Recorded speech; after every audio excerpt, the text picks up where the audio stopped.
Did you know colon cancer is the second leading cause of cancer-related death in the U.S.? Dr. Sunana Sohi sees this and knows it all too well. That statistic we're talking about, she is a board-certified gastroenterologist here in Louisville and part of the Greater Louisville Medical Society. We've got to talk about this because it's affecting younger people more and more. Every year I do this, we're talking about colon cancer all the time. Yeah, colon cancer is, as you said, the second leading cause of cancer-related death in the U.S., second only to lung cancer. And what's great is that as we're screening, we're actually seeing the rates of colon cancer go down in the population we're screening. The scary thing is that we're seeing the rates of colon cancer go up in younger and younger people, and what we're seeing is that cancer is more aggressive. So that's why it's really important to raise awareness. That's why the societies are now recommending that we drop the screening age. And we already did that once to 45. It was 50. Yes. So you've got a population in there that's now getting it, but you said the younger they are, under 45, and it's in later stages, right? It is in later stages, and we don't really know why yet. So currently we are recommending 45 because what we are seeing is that the rates of colon cancer in younger people, in that younger age group, most of them are between 45 and 50. So we currently now recommend, as of the past couple of years, that people start getting screened at the age of 45.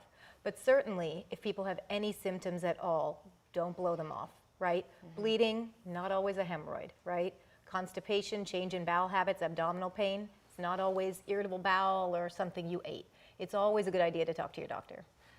Family history, also a big one. Family history is a huge one. So if you have a family history of colon cancer or colon polyps that are aggressive, it's important to talk to your doctor because people with that family history definitely need to get screened earlier as well.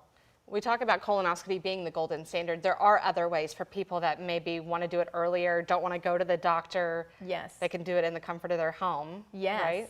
So the best test for screening is the one that you're going to do. As a gastroenterologist, I can tell you the gold standard is colonoscopy because not only does it detect cancer, but we can also prevent cancer because we find polyps, we find them when they're small, we can take them out, and that is why we're seeing the rates of colon cancer go down. Some of these tests, some of these boxes that come to your house in the stool-based tests, they are great for detecting cancer. But my goal is to stop cancer. Right, and you were taking a look at some of the colonoscopy video. You just did one on Friday. I did that on Friday, yes. I'm no gastroenterologist. Yes. It looked clear. It was clear. A bowel prep, the number one thing that people can do to help with their screening colonoscopy is to do a good bowel prep. And it's gotten better over the years. I remember Mom and Dad taking them over and over in the big jugs. The jugs are still out there. The volume has gotten smaller. Okay. It's still not pleasant. I mean, Right. would you actively choose to drink a whole bunch of salty liquid and have No. diarrhea for a night? No, but would you prefer that to colon cancer? The price of cancer. 100%. Right, okay. So, and again, you mentioned there's really no reason or rhythm as to why, but diet, exercise, smokers. We do think that the rates have gone down in the people that we've been screening because we're trying to catch things early and also because of the decreased rates of smoking. Right. We think that the rates in younger people may be increased. We're not 100% sure why, but we think it probably has to do with more sedentary lifestyle and a lot of processed foods. The flip side of that is that we know what we can do to reduce our rates, right? We can eat less processed foods. You know, I love to talk about a whole foods plant-based diet. We can not smoke, we can exercise, and we can reduce our alcohol consumption. So all of that will reduce your risk of developing colon cancer. All right. Dr. Sunana Sohi, thank you so much for joining us. As we've talked about before, as we wrap here, just always talk to your doctor. Don't lie, tell them the truth.